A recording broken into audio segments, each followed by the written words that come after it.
Nejudint fotiko. Mažas balto upeliuko auto.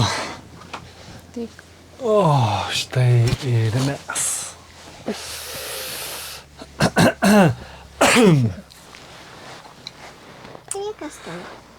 Sveiki, mūsų mylimi Patreonai.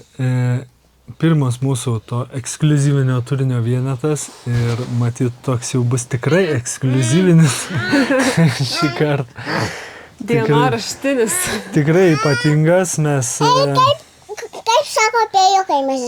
Nu, ko čia pradėti, net nežinau. Girute, mes dabar su mamyte filmuosim ir jums su broliu reiks kažką paveikti, mums duot 20 minučių laiko. Gerai? Tai jūs galite įti arba į kitą kambarį, arba galite čia būt, bet turit netrukdėti, Perkūnai pasitrauk iš kameros arba į tą pusę, arba į tą kambarį. Tai va. Tai gal pradedam biškį nuo istorijas. Kur mes nutrūkom? Man atrodo, Visas mūsų storytellingas buvo per storius mūsų Instagramą, Facebook, ar mes nutrūkom? Man tai atrodo, kad šiaip nutrūko mūsų pajėgumas kažką labai ten sekti ir dalintis nuosekliai ties Korkovado. Girute, prašau, Perkūnai, vaikai, prašau, eikit į kitą kambarį. Eikit. Arba klausot. Klausysit? Tai Korkovado jo prasidėjo intensyvi dalis. Korkovado jau buvo pats labai intensyvus, mes iš ten išvažiavom ir pradėjom skubėti į Panamą, nes mums ant nosies buvo skrydžiai, mes pradėjom tranzuot daug, ten dienos buvo ilgos, daug tranzuot, ten niekas nestojo, mes tiesiog nebūtumėm spėję ir mums reikėjo, mes jau galvom ir taksėm, bet kažkaip ten per daug kartų nutranzavom. Mes labai norėjom pamatyti tą peninsulą Osą. Ta, kur yra Korkovado nacionalinis parkas ir ten kažkaip užsibuvom. Visi vienbalsiai nutarėm, kad tai dar vieną dieną ar ten dar kelias. Ir tada Panama gavosi labai paskubom. Ir ten pasienį kirtus galvojom tiesiog susitranzuosim pikapą ir nuvažiuosim tiesiai iki Panama City. Bet niekas nenorėjo stoti ir buvo net viena diena, kur mes iš vis nieko nesusitranzavom ir turėjom nakvoti ten, kur esam. Daug kas pasakojo, kad ten žmonės dėl imigrantų ten bijo. Nes ten gali į kalėjimą pasadinti, jeigu tu nelegalius imigrantus veži. Girute, prašau, nerėkaut. Jeigu nelegalius imigrantus veži, gali pasadinti ir į kalėjimą. Aišku, mes netrodom kaip tokie, nes ten daugiausiai iš Venezuelos važiuoja, bet jo. Bet nematėm nei vieno kito žmogaus tranzuojančio. Ir mes esam 5 žmonės ir dar 3 dviračiai. Ir mūsų ant galo, pavyzdžiui, iki Panamos miesto žmona, kurios vyras jinai vietinė iš Amerikos atvažiavo dviračiai į Panamą. Taip, tai ir ten sutiko ją, tai dėl to jinai mus pavežė tokį naujų, gražių pikapų, daktarę vaikų. Ir Panamoje mes turėjom tada, vėlgi, mes palikom savo...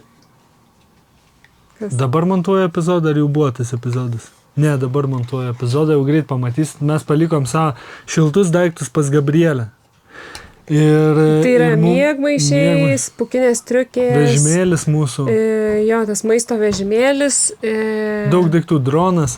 Ir mums reikėjo juos pasimti. Ir Žilvinas buvo savo daiktų palikęs Gvatemalui. Tai mes susitarėm taip, kad jisai skrenda į Salvadorą, paima mūsų daiktus, važiuoja į Gvatemalą, pasiema savo ir sustinkam Kolumbijoje. O mes susipakuojam jo dviratį, jo daiktus ir skrendam irgi. Tai mes į Kolumbiją. Jo, į Kolumbiją. Ir į Kolumbiją dar atskrenda jo draugai. Jo. Taip, tai Žilvinas mynė su mumis visą Kostariką.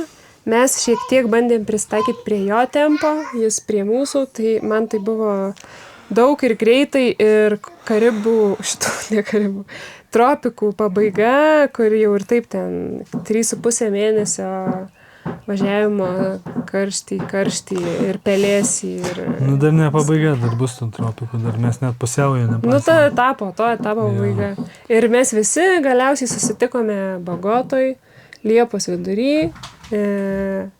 kiek ten buvo, 5 suaugę ir 2 vaikai. Taip, ir žodžiu, tai mes su 10 dėžių, su 3 dviračiais, su visais mūsų daiktais, Žilvino daiktais, skrydom iš Panamos į Bogotą. Kelios dienas prieš tai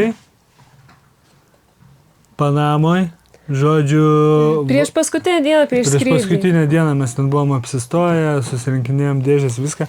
Ir Liudikas sako, kada tu dar kada nors būsi Panamoj? Varom pažiūrėti, nes ten labai toks miestas, kas žino Panamos kanalo istoriją, tai ten, tiesiog tiek dangoraižių vienoje vietoje aš nesu matęs, ten važiuoji ir atrodo vienas, ten tuntai tų dangoraižių, tiesiog toks, įspūdingas miestas kažkur va tokioj vidury tropikų, kur viskas pūna. Kažkoks pramonės centras.